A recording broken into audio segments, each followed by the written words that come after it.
दोस्तों, एक नगर में एक महान बौद्ध भिक्षु रहा करते थे। वह बहुत ज्ञानी थे और बहुत ही शांत स्वभाव के थे और उनकी यह बात ही उनकी विशेषता भी थी। एक बार की बात है, बौद्ध भिक्षु नगरवासियों को उपदेश दे रहे थे। बौद्ध भिक्षु कह रहे थे कि शब्दों में जीवन बदलने की शक्ति होती है। अपने शब्दों से जीवन बदलो। हम जो भी शब्द अपने लिए या दूसरों के लिए कहते हैं या जो भी बातें करते हैं, उस पे हमें ध्यान देना चाहिए। इतना कहकर बौद्ध भिक्षु ने अपना उपदेश समाप्त किया और वहां से चले गए। एक दिन वह बौद्ध भिक्षु एक मार्ग से होकर गुजर रहे थे। उसी मार्ग से एक युवक होकर गुजर रहा था। उस युवक ने जब उन बौद्ध भिक्षु को देखा तो वह जोर जोर से हंसने लगा और कहने लगा, अरे साधु महाराज, आप तो ढोंगी है। आपके उपदेशों में यह कहने से कि शब्दों में बड़ी ताकत है, आपकी बात सत्य नहीं हो जाएगी। ये सब सिर्फ बातें हैं। भला ऐसे कैसे हो सकता है कि शब्दों से हमारा जीवन बदल सकता है। उस युवक की सारी बातें उन भिक्षुओं ने ध्यानपूर्वक सुनी और उसके बाद वह मुस्कुराते हुए उस युवक से कहते हैं, बेटा, नाद से ही तो यह दुनिया प्रकट हुई है और अच्छे शब्दों के पीछे भी नाद ही होता है जो पूरा जीवन बदल देता है। वह बौद्ध भिक्षु उस युवक से कहते हैं, देखो, मैं तुम्हें अपने अनुभव से बता रहा हूं, लेकिन फिर भी तुम्हें यकीन न हो तो तुम इसे खुद आजमा कर देख सकते हो। उन बौद्ध भिक्षु की यह बात सुनकर युवक थोड़ा सा गंभीर हो गया। उसने काफी देर सोच विचार किया और उसके बाद उन बौद्ध भिक्षु से कहता है, हे गुरुवर, अगर ऐसी बात है तो आप मेरे साथ चलिए। मेरा छोटा भाई है जिसकी उम्र करीब 25 वर्ष है और उसे न जाने क्या हुआ है। वह करीब 3 वर्षों से कुछ भी नहीं करता, बस लेटा रहता है। दिन भर वो कुछ न कुछ सोचता रहता है। उसकी यह हालत देखकर हम सब बहुत परेशान हैं। माता पिता भी बहुत चिंतित रहते हैं। हम सब ने कई तरीके अपनाए, कई योजनाएं अपनाई, लेकिन कुछ भी काम नहीं आया। हमने कई बार उससे बात करने तक की कोशिश की, लेकिन वह हमसे कुछ भी नहीं कहता। परिवार का हर एक सदस्य पूरी तरह से थक चुका है, हार चुका है। आखिर वह क्या करना चाहता है, किसी को कुछ नहीं पता। तो हमारे शब्दों से उसका जीवन क्यों नहीं बदला? और जैसा कि आप कह रहे हैं कि शब्द सचमुच जीवन बदल सकते हैं, तो क्या आप मेरी मदद करेंगे? इस पर बौद्ध भिक्षु मुस्कुराते हुए उस युवक के साथ चल पड़ते हैं। वह युवक उन बौद्ध भिक्षु को एक खेत में ले जाता है और अपने भाई की तरफ इशारा करके कहता है, हे गुरुवर, यही मेरा भाई है जो पूरे गांव में आलस और मक्कारी के लिए मशहूर है। आप कहते हैं कि शब्दों में वह शक्ति है जो हमारा जीवन बदल सकती है। तो क्या आपके शब्द इसका जीवन बदल सकते हैं? अगर यह सत्य है तो आप इसका जीवन बदल कर दिखाएं। उन बौद्ध भिक्षुओं ने उस युवक के भाई को ध्यानपूर्वक देखा। वह एक पेड़ की छांव में आराम से सो रहा था। जब बौद्ध भिक्षु उस युवक के भाई के पास पहुंचे और आराम से उसके सर पर हाथ फिराते हुए कहते हैं, उठो बेटा, बहुत देर हो चुकी है। यह सोने का समय नहीं, यह तो जागने का समय है। उन बौद्ध भिक्षुओं की आवाज सुनकर वह लड़का थोड़ा सा अचरज में पड़ गया। आखिर कौन है जो मुझे इतने प्यार से जगा रहा है? वरना सभी गांव वाले तो मुझे आलसी और मक्कार ही कहते हैं। आखिर कौन है जो मुझे इतना अपनापन दिखा रहा है? उसने आंखें खोली और आंखें मलते हुए उसने पूछा, हे गुरुवर, आप कौन हैं और यहां क्यों आए हैं? इस पर बौद्ध भिक्षु उस युवक से कहते हैं, बेटा, यह प्रश्न तो मैं तुमसे करना चाहता हूं। तुम कौन हो, यही तो तुम्हें जानने की आवश्यकता है। उन बौद्ध भिक्षुओं की बात सुनकर वह लड़का जोर से हंस पड़ता है और कहता है, हे गुरुवर, यदि आपको मेरे बारे में जानना है तो जाइए और गांव के किसी भी सदस्य से पूछ लीजिए। आपको पता चल जाएगा कि मैं कौन हूं। आपसे हर कोई यही कहेगा कि वह तो आलसी है, मक्कार है, तरह तरह के ताने सुनाएंगे, तरह तरह की बातें कहेंगे। इससे आपको यह जरूर यकीन हो जाएगा और आपको यह पता भी चल जाएगा कि मैं कौन हूं। तभी बौद्ध भिक्षु मुस्कुराते हुए उस लड़के से कहते हैं, सबसे पहले मेरी यह बात सुन लो। मेहनती इंसान के खुद के शब्द उसे अंदर तक चोट पहुंचाते हैं। इसलिए कभी भी अपने आप को कोसो मत। अपने शब्दों को सुधारो। और मेरी यह दूसरी बात भी सुन लो। मैंने उन गांव वालों से नहीं पूछा कि तुम कौन हो। मैं तुमसे पूछ रहा हूं कि तुम कौन हो, लेकिन तुमने तो अपनी आदतें मुझे बताई। आलस तुम्हारी पहचान नहीं, तुम्हारी आदत हो सकती है, और इंसान नहीं, उनकी आदतें खराब होती हैं। इसलिए बेटा, तुम आलसी और मक्कार नहीं हो, यह तो तुम्हारी आदत है। बस इतनी सी बात है जो गांव वाले नहीं समझ सकते। ये सारी बातें सुनकर वो लड़का थोड़ा सा आश्चर्यचकित रह गया, क्योंकि गांव वाले हमेशा उसे मक्कार, आलसी और तरह तरह के ताने ही सुनाया करते थे।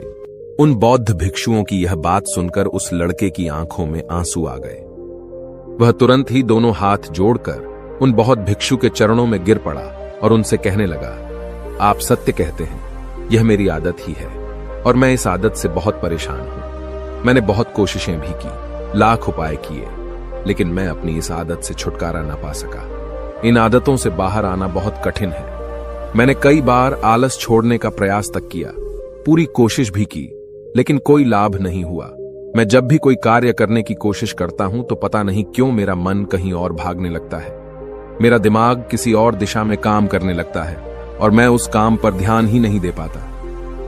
मैं क्या करूं, कैसे करूं, मुझे कुछ भी समझ नहीं आता। जब भी मैं किताबें पढ़ने की कोशिश करता हूं तो मुझे नींद आने लगती है। मन में एक अजीब सा दर्द महसूस होता है।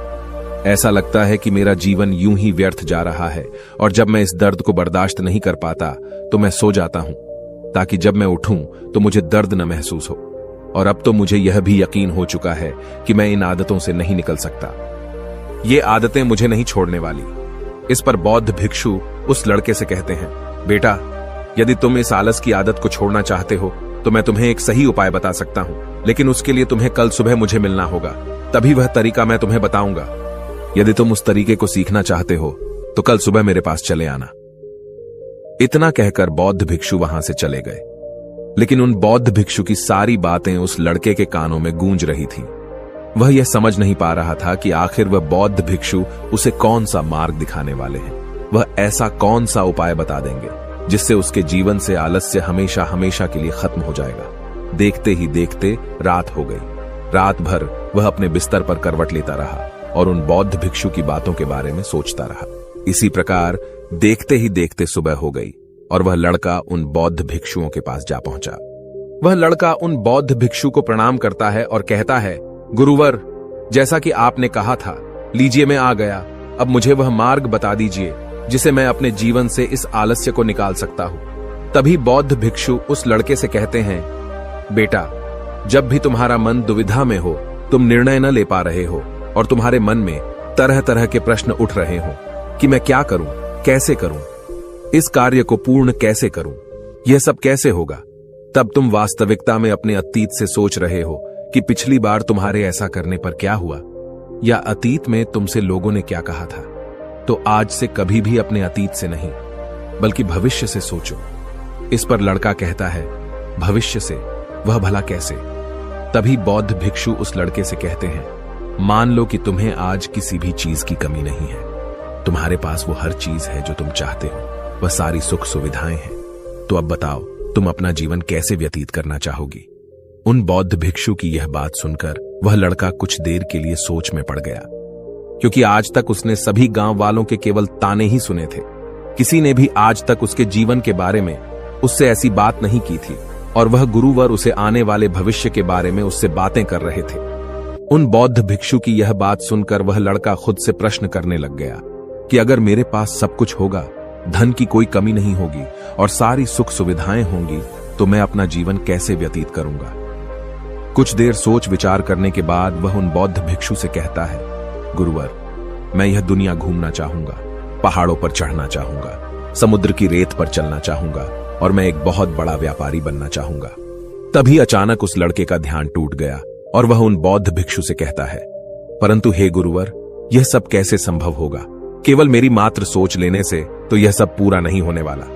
उसके ऐसा कहते ही उसके अतीत में बीती हुई सारी घटनाएं उसकी आंखों के सामने से गुजरने लगी और वह एक बार फिर से निराश होने लगा। और अब वह यह सोचने लगा कि मेरे पास तो पैसे ही नहीं है, तो मैं भला व्यापार कैसे कर सकता हूं? न ही मेरे पास व्यापार का कोई अनुभव है। ऐसी स्थिति में मैं भला यहां से कैसे निकल सकता हूं? उस लड़के के इस प्रश्न का जवाब देते हुए वह बौद्ध भिक्षु उस लड़के से कहते हैं, भंते, हर रात में सोने से पहले तुम हर दिन अपना लक्ष्य एक कागज पर लिखो और सुबह उठकर सबसे पहले उस लक्ष्य को देखो और सोचो कि उस लक्ष्य को पाने के लिए तुम आज क्या कर सकते हो, और जो भी तुमने उस कागज पर लिखा होगा उस कार्य को उसी दिन पूरा करने की हर मुमकिन कोशिश करो।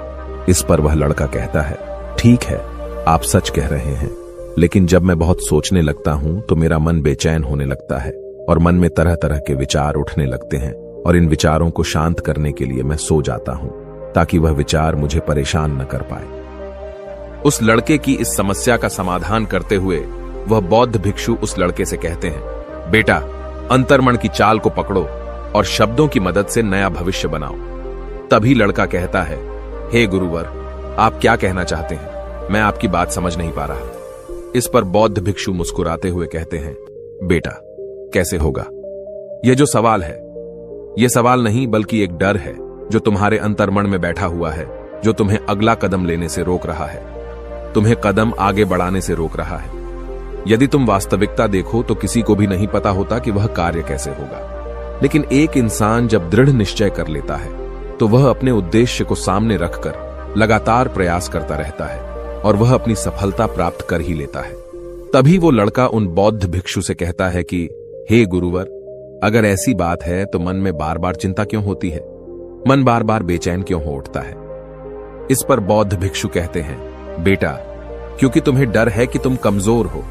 तुम्हारे अंतर्मन में बैठा है कि तुम में कुछ कमी है, तुम किसी काम के नहीं हो, और यही कारण है कि तुम कोशिश करने से डरते हो, क्योंकि तुम्हारा अंतर्मन हमेशा तुम्हें रोकता रहता है। जब भी तो कोई कार्य शुरू करना चाहते हो, तुम्हारा मन तुमसे पहले कह देता है, इससे आगे मत बढ़ना, अन्यथा तुम हार जाओगे, और इसी कारण तुम्हें चिंता होने लगती है, तुम्हारा मन बेचैन होने लगता है।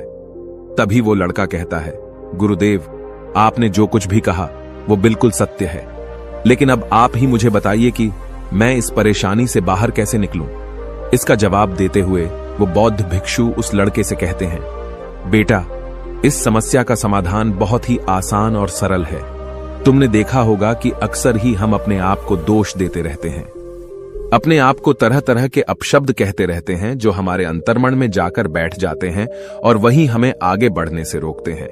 और इन शब्दों का हम पर बहुत गहरा प्रभाव भी पड़ता है, क्योंकि जैसा हम खुद से कहते हैं, जैसा हम पूरी भावनाओं के साथ सोचते हैं, हम वैसा ही बनते चले जाते हैं। इसलिए यदि तुम खुद को बदलना चाहते हो तो कि तुम भी काबिल बन सको, तो तुम्हें अपने अंतर्मन को नए संदेश देने की जरूरत है, जैसे कि मेरे शरीर का हर एक कण, हर एक हिस्सा, हर एक विचार शांति और ऊर्जा से भरा हुआ है। मैं दृढ़ संकल्प और आत्मविश्वास के साथ हर दिन के लक्ष्यों को पूरा करता हूं। मैं अपने कमजोरी को अभ्यास में बदलता हूं, चिंता को ध्यान में बदलता हूं। मैं उत्साह और ऊर्जा से भरा हुआ हूं, लगातार अपने लक्ष्यों पर काम करता हूं। ऐसे शब्द जब तुम खुद से कहोगे तो तुम शक्तिशाली महसूस करने लगोगे और तुम्हारी सारी चिंताएं खत्म होने लगेंगी, क्योंकि यही शब्दों की ताकत है। वह तुम वही बना देंगे जो तुम खुद से कहोगे।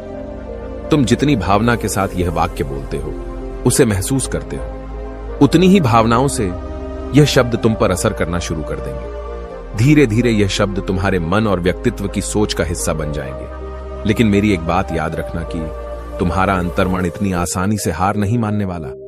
जब तुम आगे बढ़ोगे तो मौका मिलते ही वह तुम्हें पीछे खींचेगा। तुम्हारे अतीत के बीते हुए सारे कड़वे अनुभव तुम्हें याद दिलाएगा, ताकि तुम डर जाओ और एक बार फिर से अपने लक्ष्य का पीछा करना छोड़ दो। लेकिन तुम्हें इसकी चिंता नहीं करनी है। उन सकारात्मक शब्दों के कारण तुम्हारा मन सकारात्मक विचारों को स्वीकार करने लगेगा। आगे वह बौद्ध भिक्षु उस लड़के को चेतावनी देते हुए कहते हैं, मेरी एक बात और याद रखना कि तुम्हारा ध्यान आलस्य पर नहीं होना चाहिए, अर्थात तुम्हें कभी आलस नहीं मिटाना, बल्कि तुम्हें एक नए भविष्य का निर्माण करना है, एक नए व्यक्तित्व का निर्माण करना है। तुम्हारा पूरा ध्यान केवल इस पर ही होना चाहिए। उन बौद्ध भिक्षुओं की बात सुनकर लड़का कहता है, ठीक है गुरुवर, आप जैसा कहते हैं मैं वैसा ही करूंगा। तभी वह बौद्ध भिक्षु उस लड़के से कहते हैं, बेटा, अभी तो मैं इस गांव से जा रहा हूं, लेकिन कुछ सालों के बाद मैं वापस आऊंगा। इतना कहकर बौद्ध भिक्षु वहां से चले गए और वह लड़का अपने घर लौट गया। लेकिन अब उस लड़के के मन में तरह तरह के विचार चल रहे थे। वह लड़का यह सोच रहा था कि अगर मैं अपनी मनपसंद जिंदगी जीने लगूंगा, अगर मैं दुनिया घूमने लगा, नए लोगों से मिलने लगा और अपनी पसंद का काम करने लगा, तो मेरी जिंदगी कैसी होगी। उस बात को ध्यान करके उसने एक कागज पर अपना लक्ष्य लिखा और लिखकर सो गया। अगली सुबह जब उसकी आंखें खुली तो उसने उस पेपर पर लिखा हुआ लक्ष्य एक बार दोहराया। उसके बाद वह कुछ देर के लिए शांत हो गया। तभी उसे उन बौद्ध भिक्षु की बात याद आई कि तुम अपने लक्ष्य के लिए आज क्या कर सकते हो। उसने खुद से सवाल किया कि मैं आज अपने इस लक्ष्य को प्राप्त करने के लिए क्या कर सकता हूं। तभी उसे एक बार फिर से उस पेपर की तरफ ध्यान दिया। उस पेपर पर लिखा था कि मैं बाजार जाता हूँ और लोग व्यापार करने की कौन सी चीजें, कौन से सामान लेकर आते हैं। मैं उन चीजों को देखता, उन चीजों को पता करता। वो पढ़ने के बाद तुरंत ही बाजार चला गया। वह अलग अलग दुकानों पर बैठा उन्हें देखा, लेकिन उसे कुछ समझ नहीं आ रहा था, क्योंकि लोग अलग अलग व्यापार कर रहे थे, अलग अलग तरह की चीजें और सामान ले रहे थे, और किसी ने उसकी कोई मदद नहीं की। वह बहुत उदास हो गया और निराश होकर वापस घर लौट आया। तभी उस लड़के को उन बौद्ध भिक्षु की एक और बात याद आई। शब्दों में बहुत ताकत है और शब्द हमारा जीवन बदल सकते हैं। उसे वह सकारात्मक विचार याद आए। वह उन्हें सुबह शाम दोहराने लगा और अब से वह हर दिन ऐसा ही करता। देखते ही देखते 1 महीना बीत चुका था, लेकिन अब तक उसके जीवन में कोई बदलाव नहीं आया था। अब वह लड़का यह सोचकर निराश होने लगा था कि उसके जीवन में तो कुछ भी परिवर्तन नहीं हो रहा।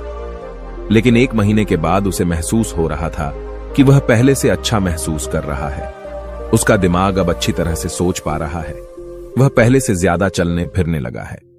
धीरे धीरे उसे समझ में आने लगा कि जो लोग आगे बढ़ते हैं, महान काम करते हैं, उनकी सोच में कितना अंतर होता है। वे लोग हमेशा शक्तिशाली विचार सोचते हैं। दूसरों की छोटी सोच और डर से वह कभी प्रभावित नहीं होते। जब भी उनके सामने कोई मुश्किल आन पड़ती है तो वह घबराते नहीं, बल्कि उस समस्या का समाधान निकालते हैं। इस समस्या के समाधान पर ध्यान केंद्रित करते हैं और न ही वह कभी किसी का इंतजार करते हैं। वह केवल खुद पर विश्वास करते हैं और तुरंत ही कदम आगे बढ़ाते। जब उस लड़के को ये सारी बातें समझ में आने लगीं, तो उसने भी धीरे धीरे अपने कदम आगे बढ़ाने शुरू किए। उसने बिल्कुल वैसा ही व्यवहार करना शुरू किया। अब से वो कभी खाली नहीं बैठता था। जब भी उसका मन करता, वो बाजार जाता और लोगों के बारे में जानता समझता कि वो किस प्रकार व्यापार कर रहे, कौन से चीजें खरीद रहे हैं और किन चीजों पर उन्हें लाभ हो रहा है। और जब उसका मन करता तो अपने पिता की मदद भी करता था। वो अपने पिता के साथ मंडी में जाता, वहां पर जाकर मोल भाव करता। ते हमेशा कुछ न कुछ सीखने में ही जुटा रहता है। तभी एक दिन गांव में एक मसाले का व्यापारी आया। उसे कुछ पढ़े लिखे नौजवानों की जरूरत थी, जो माल की गिनती कर सके और हिसाब रखने का काम कर सके। वह लड़का अपने लक्ष्य को जानता था कि उसे क्या पाना है। उसे समझ में आ गया था कि इस काम से उसे बहुत कुछ सीखने को मिलेगा। बेहिचक उस सेठ के पास पहुंच गया। वह जानता था कि उसे उस काम के बहुत कम पैसे मिलेंगे, लेकिन फिर भी वह उस काम को करने के लिए तैयार था। अब उस लड़के की सोच पूरी तरह से बदल चुकी थी। अब वह बाकी लोगों की तरह नहीं सोचता था। बहुत ईमानदार और समझदारी से काम करता था। देखते ही देखते करीब 3 महीने बीत गए और अब व्यापारी यह समझ चुका था कि नौजवान बहुत ही समझदार है और वह उसे व्यापार में बहुत मदद करता है। इसलिए उस मसाले के व्यापारी ने उस लड़के को अपना सहायक बना लिया। उस व्यापारी ने देखा कि इस लड़के की दिनचर्या सबसे अलग है। यह हर दिन पढ़ता है, लिखता है, सुबह उठकर ध्यान करता है, नई चीजें सीखता है।